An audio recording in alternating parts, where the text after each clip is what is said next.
Every year in Portland, the second week in February is the worst day of the year ride. This year, however, we decided to head south for fun and sun and did the 2011 Tour de Palm Springs. Riding from the hotel to the start line, I got to enjoy a beautiful desert sunrise. A sunrise is a phenomenon rarely seen in Portland, especially in February.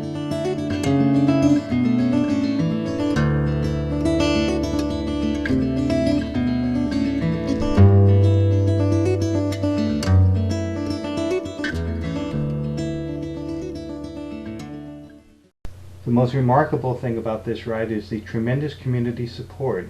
They even got teenagers to show up at about 6 a.m. on a Saturday morning to play at the start of the ride.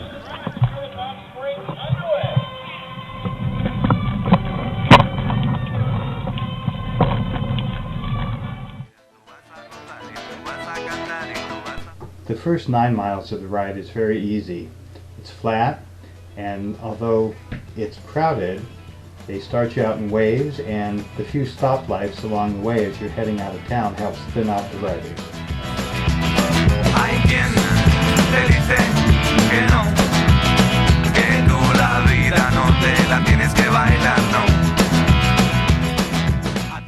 After about 3 miles of riding in town, you finally emerge into the desert.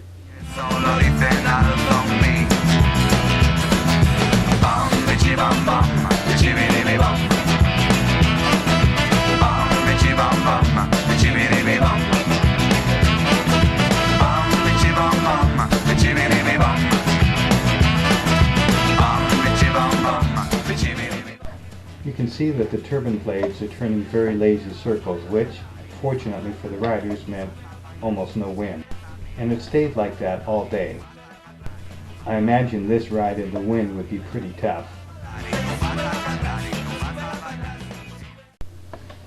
Turning onto Garnet Road at about mile 6, the road steepens a bit, and you realize you're beginning the first real climb of the day. This part of the climb, though, is very mild, probably no more than about 2 or 3% grade.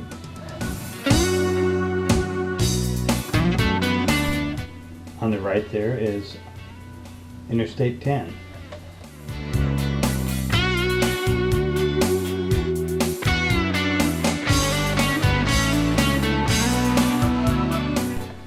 At about mile 9, you'll turn right onto Worsley Road, and at this point, the real climbing begins.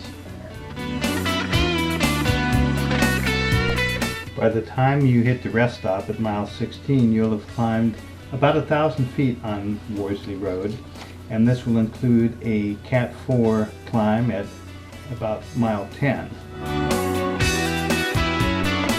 The Cat 4 climb is about 2 3/4 miles, about 375 feet, and at an average grade of about 2.5%. And that's one of the strange things about this ride. The profile makes it seem like the ride is pretty flat, but at the end of the day you'll have done about 3,100 feet of climbing.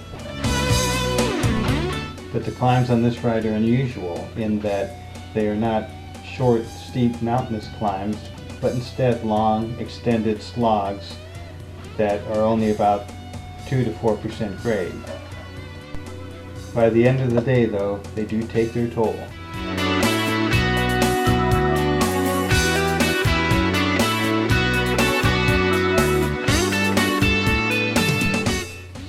Water on the road. This was certainly a sight I did not expect to see. It made me feel right at home, although strangely enough it actually did cause a couple of crashes. The toughest part of the ride is how dry it is. By the first rest stop here at mile 16, I'd already gone through 2 32-ounce bottles of water, even though the air temperature was only in the 50s to 60s at this point. Because of the dryness and the potential for heat, the ride actually has 5 instead of the typical 4 rest stops.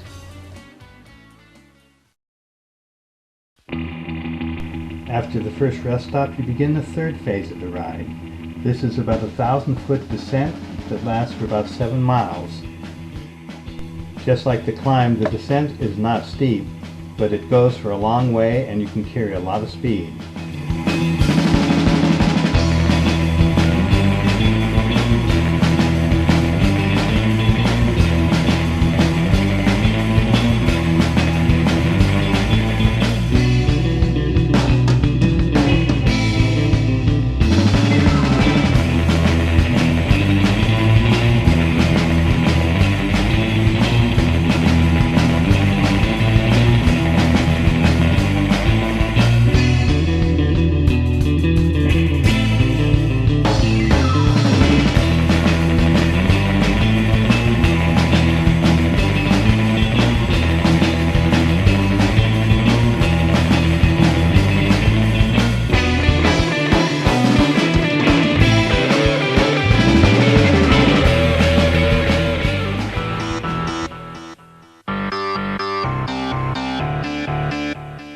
At about mile 22, you'll turn left onto Dillon Road and begin a 6-mile, 700-foot climb.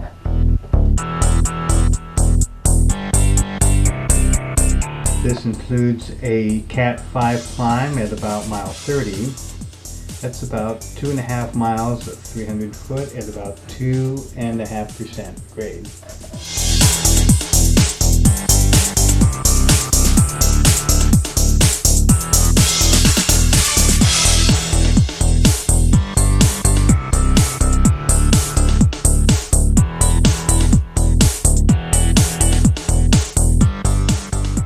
And after you reach the peak of the second climb at about mile 30, you'll have about 10 miles of extended rollers.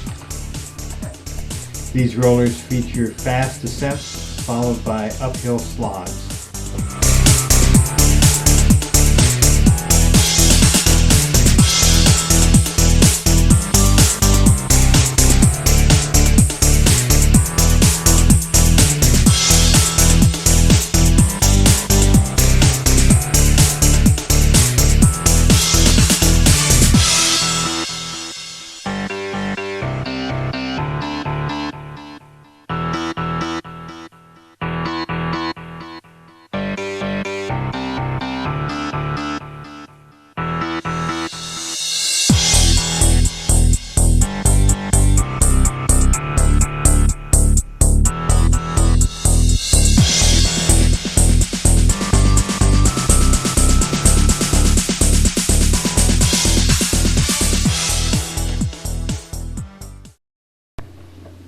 Finally, at about mile 40, you begin a 16-mile descent that'll take you from over 1,000 feet to about 100 feet below sea level.